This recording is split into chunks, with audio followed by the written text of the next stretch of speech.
Welcome to Ranamma కబుర్లు. ఈరోజు మనము చేసే వంట ఏంటంటే రాయలసీమ రాగి సంగటి, రాయలసీమ కోడి కూర చేస్తాను. చూడండి.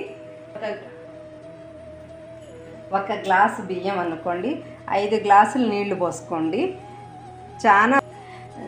చాలా సంగటి అయితే మనము ఎసురు పెట్టుకుంటాం. ఇప్పుడు ఒక గ్లాస్ బియ్యము 5 గ్లాసుల నీళ్ళు అనమాట పెడుతున్నాను. చూడండి, నేను మనం సంగటి చేస్తున్నాను.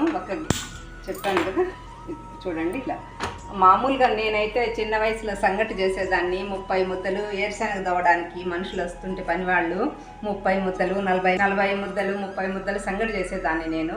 అప్పుడు ఏం చేసేవాళ్ళం అంటే పెద్ద దబర్తో ఎసురు పెట్టుకొని ఎసురు తెల్లిన తర్వాత బియ్యం వేసేవాళ్ళం. ఇప్పుడు ఒక చిన్న గ్లాస్ బియ్యమే కదా, అందుకోసం అవసరం లేదు లేని బియ్యము నీళ్లు కడిగి పెట్టేస్తున్నాను అనమాట. అన్నం తయారు చేసుకుందాం. తర్వాత పిండి పోసి గెలుపుతాను, సంగటి చేసేది చూపిస్తాను. సరే, అన్నం పొంగు వచ్చింది, కొంచెం ఉడకాలి. కొంచెం ఉడకాలి. సంగటికి పెట్టుకున్నాం కదా, ఉడకాలి. అన్నం మెత్తగా ఉడకబెడితే సంగటి మెత్తగా ఉంటుంది. కొంచెం బియ్యంగా ఉడకబెడితే అన్నము కొంచెం బియ్యంగా ఉంటుంది అన్నమాట. సంగటి గట్టిగా ఉంటుంది. మనకు మెత్తగా కావాలంటే మెత్తగా ఉడకబెట్టుకొని చేసుకోవచ్చు. కొంచెం పొడి పొడిగా ఉన్నట్టు మెకిలిగా ఉండాలి అనిపిస్తే సంగటి అట్లా చేసుకోవచ్చు అన్నమాట. అన్నము ఉడుకుతూ ఉంది. కొంచెం మెత్తగా ఉడికిన తర్వాత పిండి పోసి గెలుపుతాను.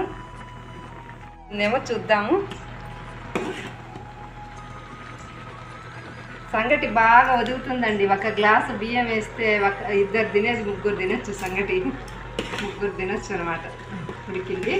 ఇంకా పిండి పోసి గెలుపుతాను, చూస్తున్నాను. మనకు గంజి ఎక్కువ ఉంది అనిపించింది అనుకోండి, తీసి పెట్టుకోవచ్చు అనమాట గిన్నెలకి. కొంచెం గంజి ఎక్కువగా ఉంది అనిపిస్తే సరిపోతుంది, తినవసరం లేదు. చెప్తున్నా, ఎప్పుడైనా ఎక్కువగా ఉన్నా కూడా మనకు ఎసురు గంజి కొంచెం తీసి పక్కన పెట్టుకున్నామంటే, ఇప్పుడు పిండి పోసుకొని గెలుపుకొని తర్వాత దాంట్లోనే మళ్ళీ ఆ గంజిని కూడా ఎక్కువగా ఉంటే గెలకడానికి బాగుంటుంది అనమాట గంజి. ఇదిగో చూడండి, పిండి ఈ విధంగా పోసేసుకొని మనము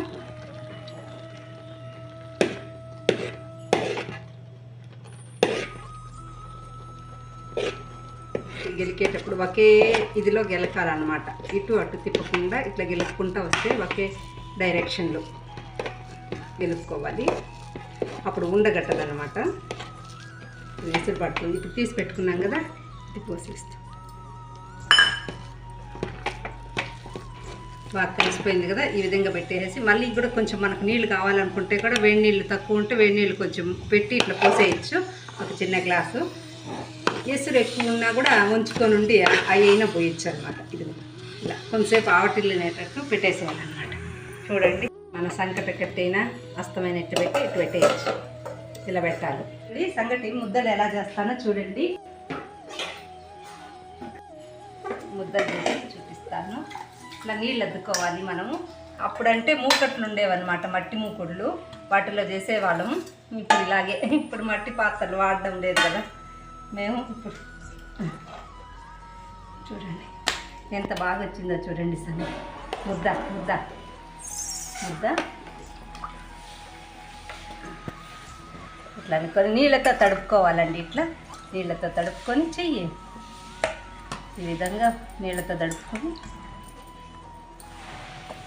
కాలదండి.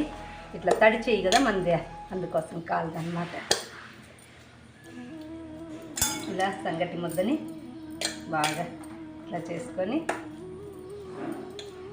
ఇప్పుడు హాట్ బాక్స్లో పెట్టుకుంటే వేడిగా ఉంటుంది. ఇలా సంగటి ముద్ద చూస్తారు కదా, చూడండి ఎంత నైస్గా వచ్చిందో. మళ్ళీ ఇలా నీళ్ళు వేసి తుడిచి,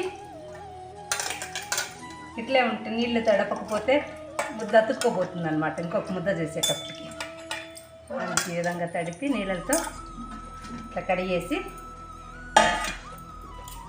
మళ్ళీ ఒక ముద్ద చేసుకునేది అనమాట. కాల్షియం ఉంటుంది మనకు, బాగా తొందరగా బాగా జీర్ణమయ్యి రక్తంలో బాగా పడుతుందన్నమాట. చూడండి ఎంత బాగుందో. ఇవే పెద్దవాళ్ళు తిని కాళ్ళు నొప్పులు లేకుండా ఆరోగ్యంగా 100 సంవత్సరాలు బతికేవాళ్ళు. మళ్ళీ ఆరిపోయిందంటే ఈ ముద్ద వచ్చేస్తుందండి, అతుక్కోబోదు. చేసుకొని ఆరోగ్యాన్ని కాపాడుకోండి. చాలా మంచిది. షుగర్ వాళ్ళు తిన్నా, ఎవరు తిన్నా చాలా ఆరోగ్యం ఇది రాగి పిండి. నచ్చినట్లయితే లైక్ చేయండి, షేర్ చేయండి, సబ్స్క్రైబ్ చేయండి.